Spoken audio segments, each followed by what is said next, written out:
Bulletin की शुरुआत करेंगे, लेकिन उससे पहले आपको गोरखपुर लिए चलते हैं, जहां पर की सीएम योगी आदित्यनाथ संबोधन कर रहे हैं। प्रभु सम्मेलन को लेकर क्या कुछ कह रहे हैं, सुनिए। तड़पते हुए बच्चों को, मरते हुए बच्चों को हम लोगों ने अपनी आंखों से देखा है। याद करिए, इंसेफ्लाइटिस की वैक्सीन जापान ने 1905 में बनाई थी। भारत में आने पर उस वैक्सीन को 100 वर्ष लगे। 100 वर्ष भारत में आने में लगे। और 2017 में जब डबल इंजन की भारतीय जनता पार्टी की सरकार प्रदेश में बनी,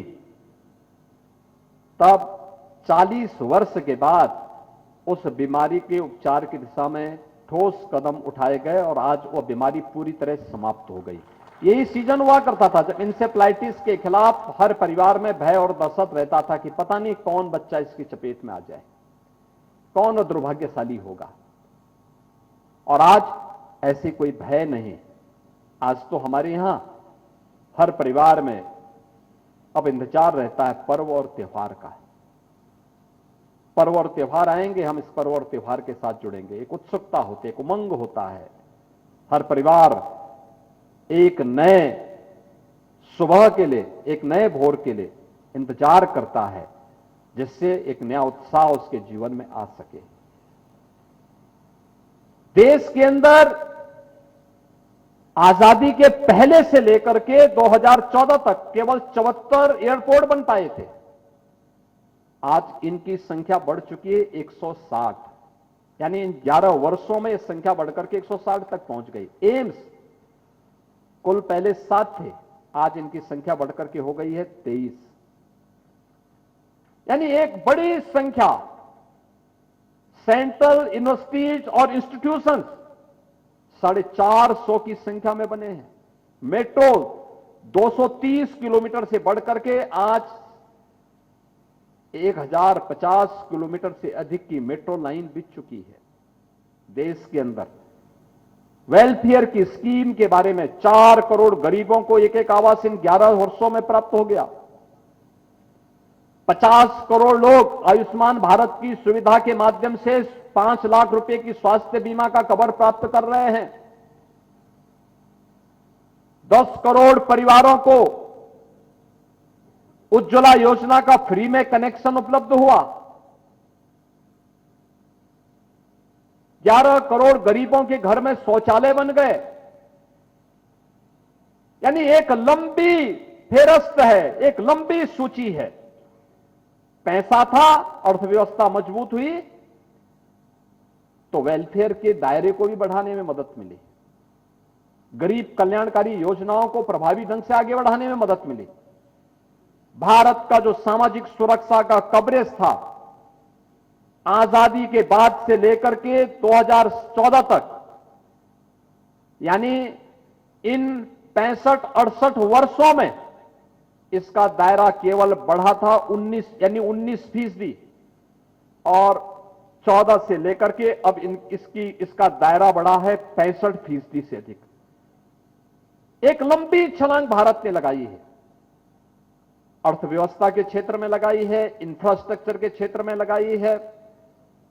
दुनिया की सबसे तेज उभरती हुई अर्थव्यवस्था के रूप में अपने आप को स्थापित किया है और भारत ने तेजी के साथ दुनिया के अंदर सबसे अच्छे इन्वेस्टमेंट के डेस्टिनेशन के रूप में भारत ने अपने आप को स्थापित किया है। दुनिया के अंदर डिजिटल टेक्नोलॉजी में आज भारत एक लीडरशिप लेकर के आगे बढ़ रहा है। भारत ने इमर्जिंग टेक्नोलॉजी को तेजी के साथ अपने अपनाया है। दुनिया के अंदर सबसे ज्यादा स्मार्टफोन का इस्तेमाल करने वाला कोई देश है, भारत है। यानी हर एक क्षेत्र में भारत की यात्रा एक शानदार यात्रा बनकर के आगे काम कर रही है। कोई सोचता था युवाओं के बारे में, अनेक स्कीम आई, अनेक कार्यक्रम उनके लिए प्रधानमंत्री जी के द्वारा लागू किए गए। इस अभियान के क्रम में अच्छे वर्ल्ड क्लास उनके लिए एजुकेशन के संस्थान स्थापित हों। खेलो इंडिया खेलों के माध्यम से फिट इंडिया मूवमेंट के माध्यम से, मिशन रोजगार के माध्यम से, स्टार्टअप स्टैंडअप की स्कीम के माध्यम से अनेक ऐसे योजनाएं उन युवाओं के लिए दी गई जो 2014 के पहले जिसकी कल्पना करना भी एक सपना था। महिलाओं के लिए अनेक अभियान चलाए गए। आप याद करिए, बेटी बचाओ बेटी पढ़ाओ से है, मातृ वंदना योजना है, कन्या सुमंगला योजना है, या फिर नमो ड्रोन दीदी के कार्यक्रम 3 करोड़ ऐसी ड्रोन दीदियां देश के अंदर अलग अलग गांवों में नेतृत्व दे रही हैं, या फिर महिला स्वयंसेवी समूह के माध्यम से 10 करोड़ महिलाओं के द्वारा अलग अलग क्षेत्र में स्वावलंबन के नए प्रतिमान स्थापित करने का कार्यक्रम। हर एक क्षेत्र में आज उन्होंने नेतृत्व प्रदान किया है। और नारी शक्ति वंदन अधिनियम पंचायत और स्थानीय निकाय के बाद अब संसद और विधानसभा में 33% उन्हें भी आरक्षण की सुविधा का लाभ मिले, और इसके लिए किसी रवि किशन की सीट नहीं लेनी पड़ेगी, बल्कि उनके लिए अलग से सीट अलग से बनाई जाएगी। इसके लिए यह भी व्यवस्था बना दी गई है। यानी यह भी कार्यक्रम प्रभावी ढंग से लागू करने का कार्यक्रम। अन्नदाता किसानों के लिए आपने देखा होगा, अन्नदाता किसानों के लिए भी अनेक कार्यक्रम प्रारंभ किए गए, सॉयल हेल्थ कार्ड से लेकर के प्रधानमंत्री फसल बीमा योजना, प्रधानमंत्री कृषि सिंचाई की योजना, प्रधानमंत्री किसान सम्मान की निधि,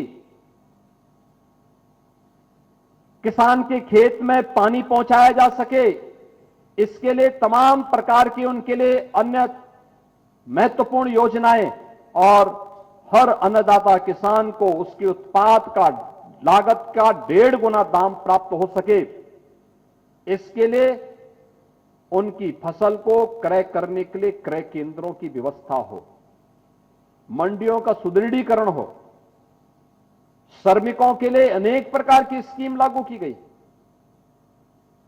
उनको सामाजिक सुरक्षा के दायरे में लाया गया, उसको सुरक्षा की गारंटी मिले। समाज के अंदर हर एक तबके के लिए कुछ न कुछ बड़े कार्यक्रम। अभी आपने हाल ही में देखा होगा, देश की स्वतंत्रता दिवस के अवसर पर प्रधानमंत्री जी ने जीएसटी में एक बड़े रिफॉर्म की चर्चा की थी। 15 अगस्त 2025 को प्रधानमंत्री जी ने लाल किले की प्राचीर से घोषणा की, और 15 अगस्त के बाद मात्र 18 दिन के अंदर जीएसटी काउंसिल ने केंद्रीय वित्त मंत्री श्रीमती निर्मला सीतारमण जी की अध्यक्षता में, जिसमें हर राज्य का वित्त मंत्री जीएसटी काउंसिल का सदस्य होता है, जीएसटी काउंसिल ने एक बड़े रिफॉर्म को सामने लाया है। आपने देखा होगा, जीएसटी रिफॉर्म जो है GST one nation one market और वन टैक्स की अवधारणा पर आधारित है। आजादी के बाद इतने बड़े क्रांतिकारी कदम को आगे बढ़ाना ये सामान्य बात नहीं थी, असामान्य बात थी। याद करना, जो देश लकीर का फकीर बना रहेगा, अपने दायरे में कैद रहेगा, वह विकास नहीं कर सकता, आगे नहीं बढ़ सकता। उसको रिफॉर्म करने होंगे, हर एक फील्ड में रिफॉर्म करने होंगे, अधिक से अधिक छूट देनी पड़ेगी, अधिक से अधिक लोगों को उसके दायरे में आने के लिए स्वतंत्रता देनी पड़ेगी, बिना किसी बाधा के, चाहे वह ईज ऑफ डूइंग बिजनेस हो, चाहे वह फेयरलेस बिजनेस हो, चाहे वह ईज ऑफ लिविंग हो, इन सभी के लिए प्रभावी कदम उठाने पड़ेंगे। और जीएसटी लागू होते समय लोगों के मन में आशंका थी कि समस्याएं आएंगी, इकोनॉमी डूब जाएगी, लेकिन इकोनॉमी डूबी नहीं। भारत का जो अप्रत्यक्ष कर था, जो केवल पहले 5,44,000 करोड़ का था एक वर्ष में, वह जीएसटी के कारण बढ़कर के हो गया 22,70,000 करोड़ का। आप सोचो, एक वर्ष में इतना कलेक्शन होने लग गया। लेकिन इसमें 4 स्लैब दिए गए थे, 5% का, 12% का, 18% का और 28% का। एक 5वां भी है, लेकिन वह 5वां लग्जीरियस आइटम के लिए और सिन आइटम के लिए, यानी जैसे नशीले पदार्थों के लिए और लग्जीरियस आइटम। लग्जीरियस आइटम का मतलब जिसको रवि किशन जैसे लोग कुछ उसका उपयोग करते हैं, उनके लिए 40% उसमें है। लेकिन शेष अन्य लोगों को इन 5 दायरे में 5, 12, 18 और 28। अब नए रिफॉर्म में, नए जो रिफॉर्म हुए हैं, नया जो सुधार, टैक्स का सुधार हुआ है, इसमें 2 स्लैब समाप्त कर दिए गए। 2 स्लैब समाप्त करने का मतलब अब केवल 5 और 18% का स्लैब रह जाएगा, 12 और 28 समाप्त। यानी जिसमें 28% टैक्स था वह घट करके 12% हो गया, 18% रह गया है या 5% आ गया है। घर की वस्तुएं, जो भी हमारी उपभोक्ता वस्तुएं हैं, या तो टैक्स 0 या 5% के दायरे में आ गया। घर निर्माण के लिए जो सामग्री है, इस्पात है यानी लोहा है, सीमेंट है, 28% से घट करके 18% में आ गया है। ट्रैक्टर के जितने भी पार्ट्स हैं 18% से घट करके वह 5% में आ गए हैं और कम हो गए। ट्रैक्टर है, टायर है, ट्यूब है, सिंचाई के साधन है। विद्यार्थियों के लिए शिक्षण सामग्री टैक्स फ्री कर दी गई, बीमा टैक्स फ्री कर दिया गया। यानी एक बड़े रिफॉर्म को लेकर के प्रधानमंत्री जी आगे बढ़े। इसका मतलब मार्केट हेल्दी होगी। मार्केट हेल्दी होगी, खरीदारी खूब होगी,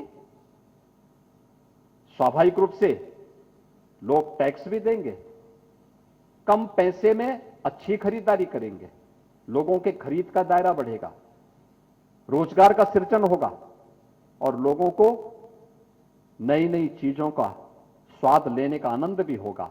पर्व और त्योहार का उत्साह अलग से होगा। दीपावली का इतना बड़ा उपहार प्रधानमंत्री जी ने दिया है देशवासियों को, एक बड़ा उपहार दिया, लेकिन ये रिफॉर्म का पार्ट है। एक हेल्दी इकोनॉमी के लिए इस प्रकार के रिफॉर्म आवश्यक है, मार्केट के लिए आवश्यक है, लोगों की क्रय शक्ति बढ़ाने के लिए आवश्यक है। और प्रधानमंत्री जी ने दीपावली के ठीक पहले इस प्रकार का उपहार देशवासियों को दिया। ऐसे ही प्रक्रिया देश के अंदर 2014 से लगातार बढ़ती गई। परिणाम था 11 से, जो 11वें नंबर पर हम दुनिया के अंदर थे, आज 4थे नंबर पर आ गए हैं। और इस वित्तीय वर्ष के अंत में भारत तीसरी बड़ी अवस्था, यानी दुनिया के अंदर केवल 3 इकोनॉमिक पावर होगी, अमेरिका होगा, चीन होगा और भारत होगा। आप सोचो, एक यात्रा वह कि जब देश आजाद हुआ था, हम दुनिया के अंदर मात्र 3% पर हमारी पहुंच थी। आज दुनिया के एक बड़े मार्केट पर हमारा कब्जा है। आज दुनिया पर भारत का एक बहुत बड़े दायरे में भारत अपने आप को स्थापित करता है।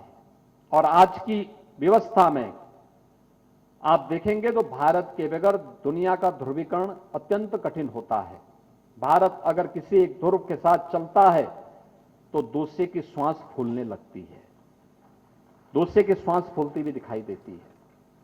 यानी ये नए भारत की वो कहानी है जिसको जब योग्य और यशस्वी नेतृत्व प्रदान होता है तो देश कैसे उठ करके खड़ा होता है। ये नए भारत ने प्रधानमंत्री मोदी जी के नेतृत्व में पिछले 11 वर्षों के अंदर देखा है, क्योंकि हमने, प्रधानमंत्री जी ने देश को पंच प्रण का स्मरण कराया था। और पंच प्रण वही थे कि गुलामी की मानसिकता को समाप्त करना, अपनी विरासत पर गौरव की अनुभूति करना।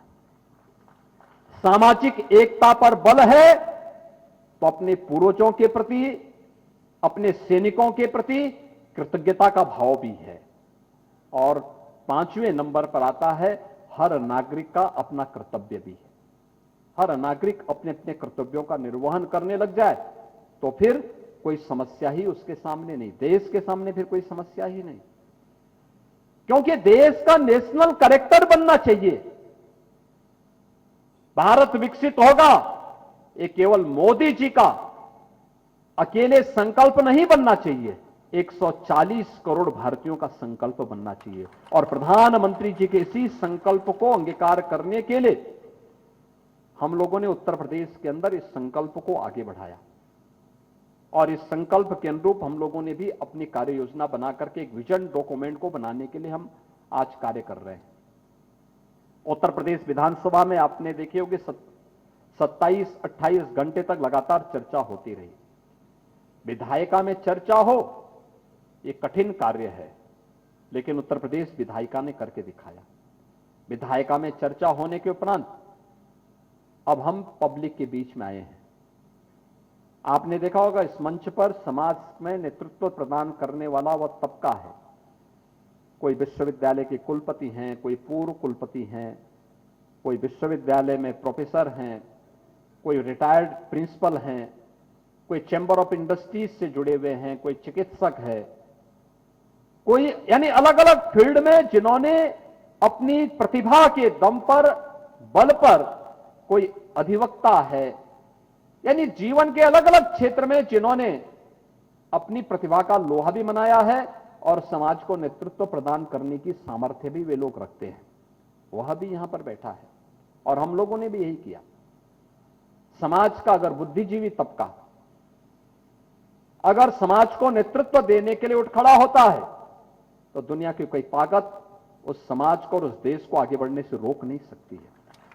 और हमने 300 ऐसे प्रतिभाशाली बुद्धिजीवियों को लखनऊ में बुलाया था। पूरे दिन भर की चर्चा उन लोगों से की, उन लोगों से दिन भर चर्चा की। इसमें पूर्व मुख्य सचिव थे, पूर्व एडिशनल चीफ सेक्रेटरीज थे, प्रिंसिपल सेक्रेटरीज थे, डीजीपी और डीजी लेवल के अधिकारी थे, आईएफएस थे, कुलपतिगण थे, पूर्व कुलपतिगण थे, शिक्षाविद थे, वैज्ञानिक थे, अलग अलग फील्ड से जुड़े हुए विशेषज्ञों को लेकर के 300 ऐसे बुद्धिजीवियों को हम लोगों ने प्रदेश के अंदर अलग अलग संस्थानों में भेजा। और वही चर्चा पर चर्चा अब तक 100 से अधिक अकादमिक संस्थाओं में हुई है और ये भी एक क्रम आगे बढ़ रहा है। और मैं यहां पर उपस्थित जितने भी हमारे बुद्धिजीवी हैं, शिक्षाविद हैं, चिकित्सक हैं, चैम्बर ऑफ इंडस्ट्रीज और कॉमर्स से जुड़े हुए पदाधिकारी हैं, उन सबसे मेरा यही अनुरोध होगा कि हम अलग अलग संस्थानों को इसका केंद्र बिंदु बनाएं, विजन डॉक्यूमेंट में लोगों से चर्चा करें, परिचर्चा करें और फिर उन लोगों के साथ मिलकर के हम उनके सुझावों को आमंत्रित करें। वे भी दे सकते हैं उन क्षेत्रों में सुझाव जो प्रदेश सरकार ने इसके लिए कार्य योजना बना करके आगे बढ़ाई है।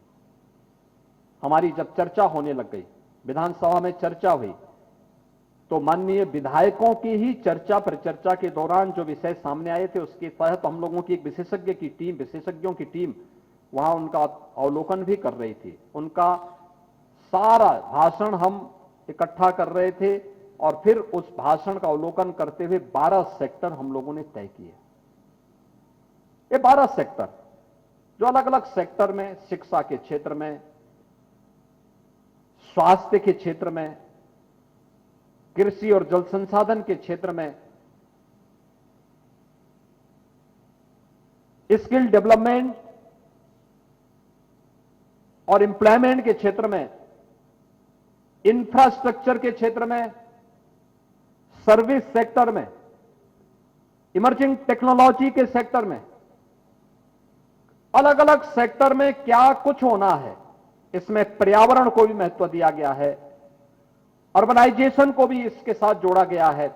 ये सभी अलग अलग 12 सेक्टर लिए गए हैं। इन 12 सेक्टर में हम लोगों ने अलग अलग प्रकार की व्यवस्थाएं की और फिर उसको लेकर के हम लोग आज समाज के क्षेत्र में, समाज के बीच में आ रहे हैं उनसे कहने के लिए कि भाई आपके सुझाव आमंत्रित किए जा रहे हैं, आप भी अपने सुझाव दीजिए। नए भारत के, नए उत्तर प्रदेश में आत्मनिर्भर भारत तो आत्मनिर्भर उत्तर प्रदेश, आत्मनिर्भर उत्तर प्रदेश तो आत्मनिर्भर भारत, विकसित उत्तर प्रदेश तो विकसित भारत, यानी एक दूसरे से जुड़े हुए हैं और उसके अनुरूप हमें अपने आप को तैयार करना है।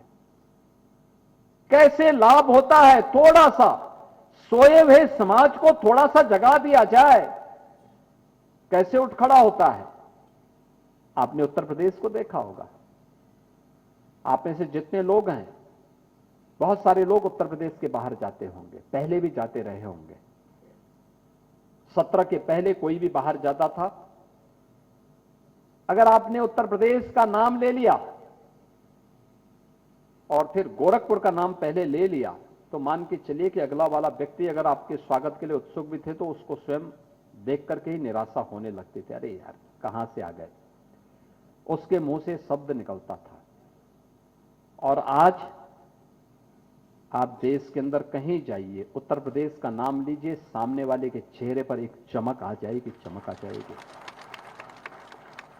उत्तर प्रदेश का परसेप्शन देश के अंदर बहुत पॉजिटिव हुआ है, बहुत सकारात्मक हुआ है। सामने की बॉडी लैंग्वेज बोलने लगती है, हां वो अच्छा सोच रहा है आपके बारे में, न चाहते हुए भी अब आपसे वो वार्ता करता है, न चाहते हुए भी आपके साथ चर्चा में मशगूल होता है और न चाहते हुए भी वह आपका स्वागत करने के लिए उत्सुक हो जाता है कि हां उत्तर प्रदेश से हैं आप, आपके साथ चर्चा करता है, बैठता है। आपका परसेप्शन बदला है। आज दुनिया को और देश को विश्वास हुआ है उत्तर प्रदेश भी अब निकल पड़ा है विकसित उत्तर प्रदेश बनने की यात्रा में। अब उत्तर प्रदेश देश के विकास का बैरियर नहीं है। 17 के पहले उत्तर प्रदेश को बैरियर माना जाता था, एक बीमारू राज्य था, बीमारू राज्य। लोग ये मानते थे कोई स्कीम हम दिल्ली में बनाएंगे वो फेल होनी ही होनी है, क्योंकि उत्तर प्रदेश में वो फेल हो जाएगी, क्योंकि देश का हर 16वां 17वां आदमी तो यहां यूपी में बैठा हुआ है। तो अगर वह विपन्न है, अगर वह स्वयं कुछ करना नहीं चाहता है तो सारी स्कीम तो फेल हो जाती है अपने आप।